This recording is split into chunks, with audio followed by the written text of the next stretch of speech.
Merhaba, kanalıma hoş geldiniz. Bugün sizlere kahvaltı için yapabileceğiniz sebzeli kek tarif vereceğim.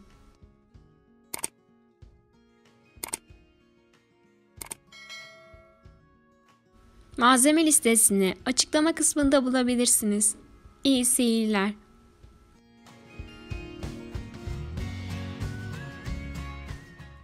Kekimizi yapmaya başlayalım. 4 adet yumurta. Yarım su bardağı sıvı yağ. 2 su bardağı yoğurt. Yoğurdunuz ekşi olmasın.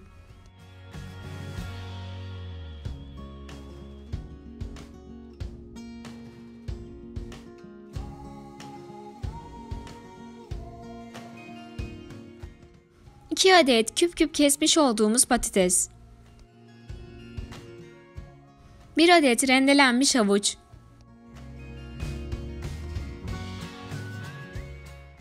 Rendelenmiş kaşar.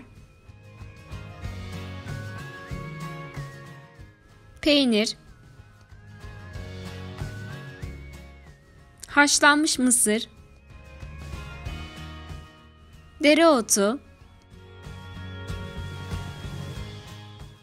Ve 1 çay kaşığı tuz ekleyip malzemeleri karıştıralım.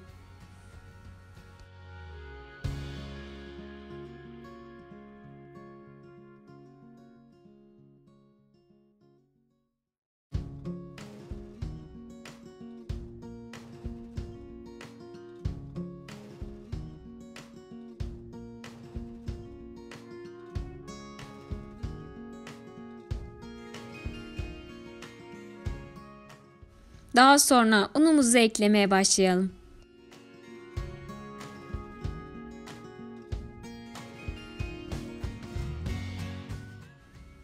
Bir pakette kabartma tozu ekleyelim.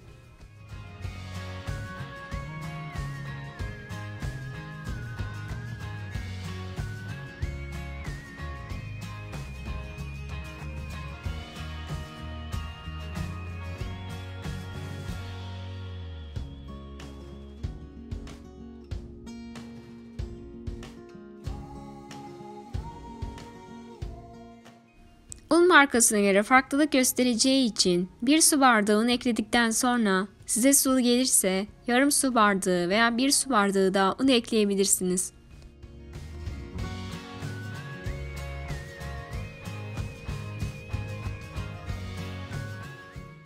Fırın kabımızı yağlayalım.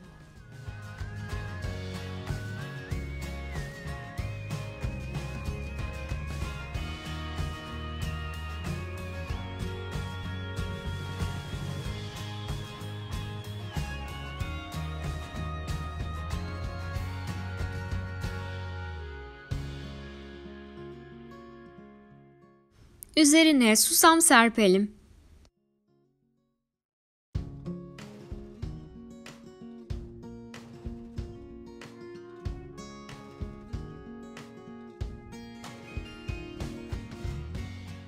...170 derecede üzeri iyice kızarana kadar pişirelim.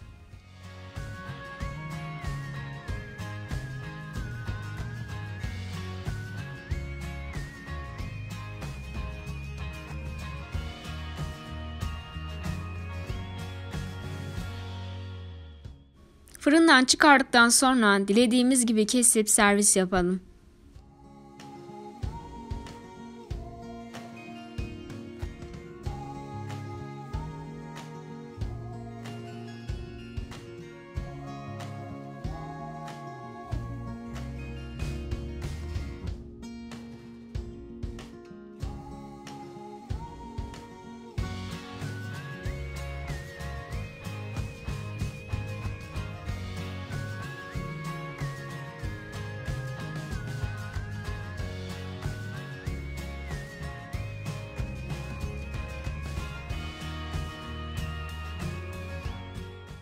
Kahvaltı için farklı tarif arayanlara sebzeli kekimiz hazır. Desteğiniz için, diğer tariflerimden haberiniz olması için kanalıma abone olmayı ve videomu beğenmeyi unutmayın. Deneyecek arkadaşlara şimdiden afiyet olsun.